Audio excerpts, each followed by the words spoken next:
Waalaikumsalam. Oh, Bu Neng, monggo Ya. Bu Neng, silakan masuk. Monggo, Ya. silakan duduk Bu Neng. Sebentar ya Bu, saya tutup pintunya Oh, dulu. ya.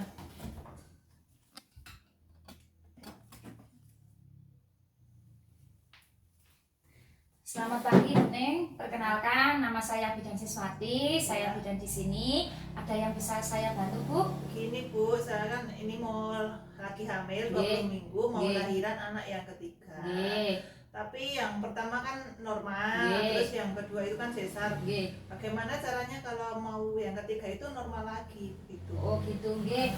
Bisa Bu Neng. Sekarang kan usia Bu Neng baru 30 berapa? Sekarang belum ada 40 nggih? Nggih, iya 32. Oh, 32, nggih.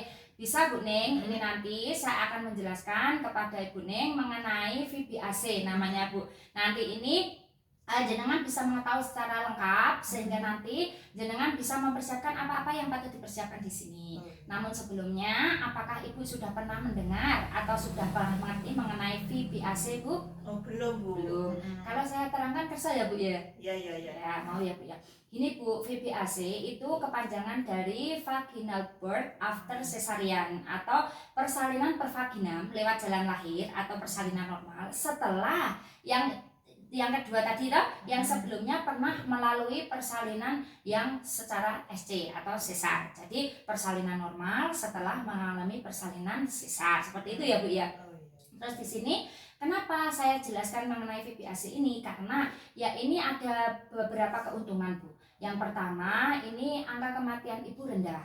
Terus yang keduanya di sini juga nanti pemulihannya lebih cepat dibandingkan dengan sesar ya Bu ya. Terus yang ketiganya ini biasanya nanti hubungan antara ibu dengan janinnya itu dengan bayinya ya kalau sudah lahir itu akan lebih dekat. Selain itu juga nanti mengurangi resiko akibat komplikasi sesar karena ini kan dilakukan secara normal ya Bu ya.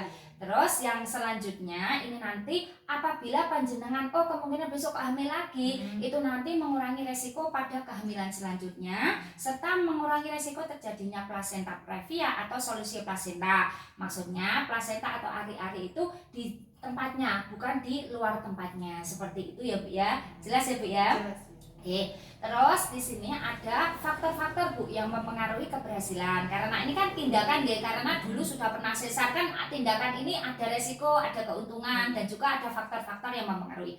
Yang kedua adalah faktor-faktor ini. Faktor-faktor yang mempengaruhi keberhasilan yang pertama adalah usia panjenengan tidak lebih dari 40 tahun. Tadi sudah dijelaskan ya 32 berarti bisa ya Bu ya. Terus yang kedua, usia anak yang kedua dengan yang sekarang itu tidak kurang dari 18 bulan. Anak yang kedua usia berapa Bu? 4 tahun. 4 tahun berarti bisa ya Bu ya. Terus di sini bayinya tidak lebih dari 4 kilo. Tinggi badan ibu kan tinggi ya, lebih dari 150 lah. Ini kalau lebih dari 150 itu boleh. Tapi kalau kurang kan dikhawatirkan nanti ada resiko lain. Selain itu juga bisa dilakukan. Yang penting ibu itu niat. Dan ibu tadi sudah menjelaskan sudah mengalami persalinan yang normal dan yang keduanya yang sesar. Ini insya Allah ada faktor-faktor yang keberhasilan dan sudah dipenuhi oleh ibu. Seperti itu ya Bu ya. Terus untuk indikasinya adalah yang pertama terhindar dari panggul sempit. Karena ibu sudah pernah bersalin normal berarti terhindar dari panggul sempit. Okay? Yang kedua ini bayi ibu tidak lebih dari 4 kilo perkiraan taksiran berat janin. Terus di sini juga usia ibu tidak lebih dari 40 tahun. Di sini juga kehamilan ibu tidak lebih dari 40 minggu waktu lahiran ya Bu ya. Terus kemarin waktu sesar arahnya ke sini ya Bu ya, horizontal ya Bu ya. Nah, kalau di bawah itu bisa Bu. Tetapi kalau vertikal itu tidak bisa karena akan berisiko terjadi ruptur atau robek pada rahim. Jadi seperti itu ya Bu ya. Terus di sini juga ada kontraindikasi atau yang tidak diperbolehkan untuk melakukan VBAC ini ya Bu ya. Yang pertama adalah usia lebih dari 40 tahun, berat badan bayi atau taksiran berat janin itu lebih dari 4 kilo. Usia ini kehamilan ini jaraknya dengan anak yang kedua kurang dari 18 bulan. Terus di sini juga ibu ini hamilnya lebih dari 40 minggu. Ibu juga ada sesar itu nanti secara vertikal itu tadi yang nggak boleh ya Bu ya. Serta di sini ada komplikasi pada kehamilan ini. kan tensinya normal nggih dan tidak ada apa-apa. Misal komplikasi itu misal tensi tinggi, ini kan bisa menyebabkan preeklamsi atau keracunan janin. Ini tidak boleh dilakukan karena nanti banyak resiko yang akan timbul seperti itu ya Bu ya. Terus di sini juga ada kontraindikasi relatif, yang relatif dikontraindikasikan. Jadi lebih baiknya tidak dilakukan VBAC pada kasus-kasus seperti ini. Yang pertama, ibu sudah melaksanakan operasi sesar atau persalinan sesar itu lebih dari 1 kali, atau terjadi luka parut multiple atau double di situ ya, ya itu tidak boleh karena akan berisiko. Terus di sini yang kedua, ini juga bisa apabila terjadi ruptur. Ada hal-hal yang menyebabkan ruptur atau robek pada rahim.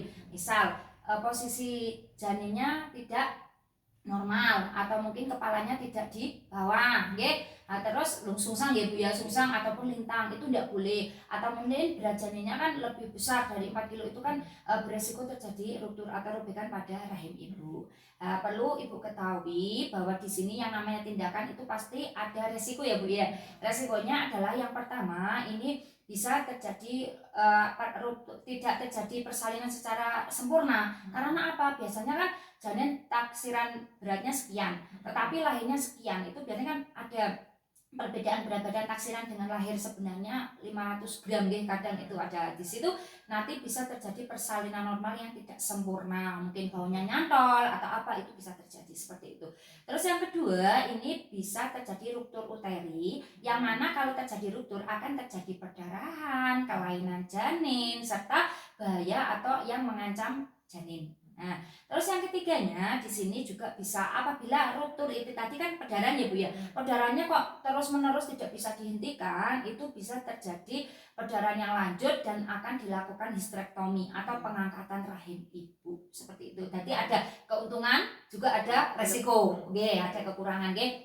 Terus di sini nanti perlu ibu ketahui bahwa kalau VBAC ini ibu harus mempersiapkan beberapa hal. Yang pertama, ibu harus benar-benar yakin bahwa ibu ini bisa bersalin normal kembali. Yang kedua, ibu harus memilih tempat persalinannya di mana, penolong persalinannya di mana. Terus ibu ada kendaraan menuju ke sana, ada pendamping waktu persalinan, ada juga persiapan baju bayi, baju ibu dan lain sebagainya, serta juga ada pendonor Bu. Apabila ada perdarahan dan sebagainya, itu kan disiapkan pendonor darah. Seperti itu ya Bu ya. Apakah sudah jelas Bu?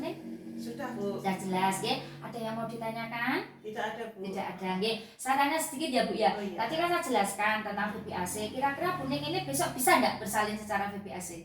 Insya Allah bisa. Bisa. Ya. Karena memenuhi syarat ya Bu ya. Tadi umur ibu tidak lebih dari berapa? 40 tahun. Betul. Jarak antara anak sekarang dengan anak kedua tidak kurang dari 18 bulan. betul. Berarti Bu Ning sudah jelas kan? Nah, ini sudah jelas. Saya tulis dulu ya Bu ya. Oke.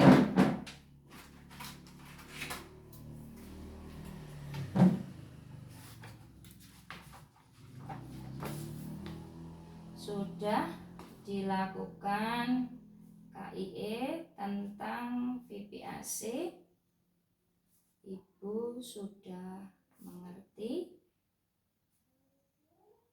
Tanggal 5 bulan 1 2023 pukul 9:10 di TPMB Siswati, pemberi konseling Siswati. Nah, sudah saya catat ya Bu ya. Pokoknya ibu tidak usah khawatir, insya Allah nanti bisa bersalin normal. Semoga dimudahkan ya Bu ya. Terima kasih atas kerjasamanya, hati-hati di jalan ya Bu Ning. Assalamualaikum. Waalaikumsalam warahmatullahi wabarakatuh.